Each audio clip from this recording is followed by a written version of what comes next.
What's going on, guys? I want to share with you guys this is going to be quick, so I really encourage you guys to hear this out. I've told you guys from the beginning that I'm going to share with you all the wins and losses that I go through when running a company. So far, we've had a ton of losses and we're very close to really just breaking through that ceiling. It's really cool seeing all that play out. And at the same time, it can be nerve wracking. At the same time, it can be like, man, what's going to happen?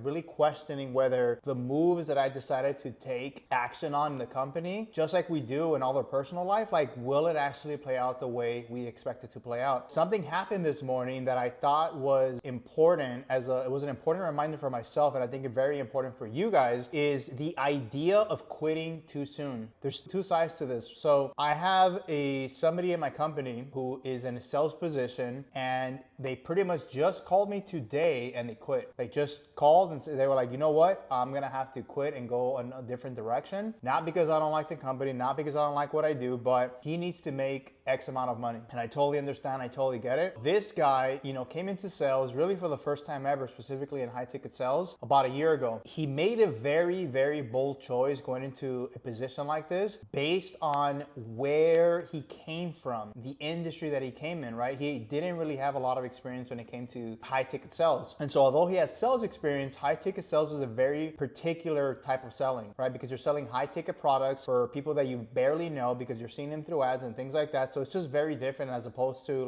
going to a car dealership and buying a car, right? When you see the car dealership has been there, it's in person, you know that it works, you know that it's real, you know the car is real because you're looking at it, so it's a little bit easier to sell. It's just different, right? Obviously, I'm not saying car sales is easy. I'm sure it's not. I've never done car sales, but it's not what I'm saying. What I'm saying that though is that it's a different type of sales. So I gave this guy a chance because I knew him personally and I knew he was committed. I knew he can be rigorous. He took on this position about a year ago, and the last year has been one of the hardest financial years ever for myself.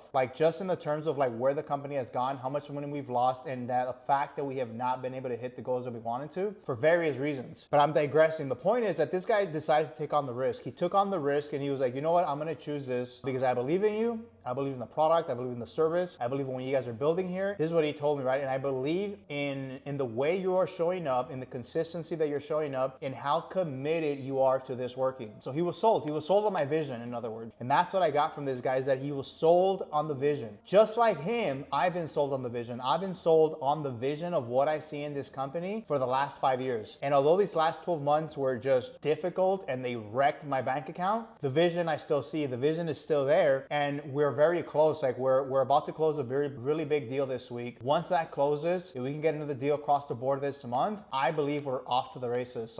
There's really nothing stopping us at this point. It would really just be a matter of more leads. The reason why I'm sharing all this with you guys is because there's many things that I've learned in business, and there's many things that I've learned in life, and there's still so many more things to learn. But if there's one thing that has really worked for me, and I think this will really work for you guys, is we've all heard to never quit, right? We hear this all the time: never quit, don't quit. But there's also those moments and there's also those situations where you're eventually you might have to throw in the towel. Maybe you do have to throw in the towel. Maybe there is a point of no return and that you get to move on to the next thing. That's something that I think about all the time with this company, right? Is this really the company that's going to go to $1 million a month? Have I poured too much time and energy into this, and maybe should I move on to something else? I've decided to keep sticking into it, and things are playing out. And so we'll see where we're at in the next 2 weeks, and I will update you guys on that. Long story short, this guy on my sales team, he quit this morning. He pretty much said, I can't go any longer. I need to make X amount of money. Obviously, a big chunk of his pay is commission, and he's going to go to his old job. Nothing wrong with that. The guy was making decent money there. He was able to make a living. He was making more than enough money to save, etc. But he got into huge amounts of debt over the last 12 months, sticking with this position, right? Because he saw that he could potentially make double, if not triple, of what he was making at his old job. It is what it is. I got to do the moves that I got to do to bring in somebody else. But this reminded me how you can keep going for days, for weeks, for months, for years, for decades. If you quit too soon, you might be just short of finding the gold. I don't know how accurate the story is, but I remember back in school when I was in college and even high school, they talked about this. When the gold rush was here in the United States, there was people who were looking for this gold because they knew the gold was there, and they stopped right at the last minute, right when they were 10 feet away, 20 feet away, and eventually somebody came and they found it, and that's when the gold rush started and all this. I don't know how accurate that story is, but it just goes to show show that like you can go for as far and as long as you want, and you could quit. Maybe there's situations where you should quit, but here's the big but. What if you quit 10 feet within gold? And so it's a reminder for you guys to look at, you know, different parts of your life. Like, when is the right time to quit? And are you quitting just too soon? Are you just a minute away, 2 minutes away, you know, a couple months away from striking gold? And so I think this guy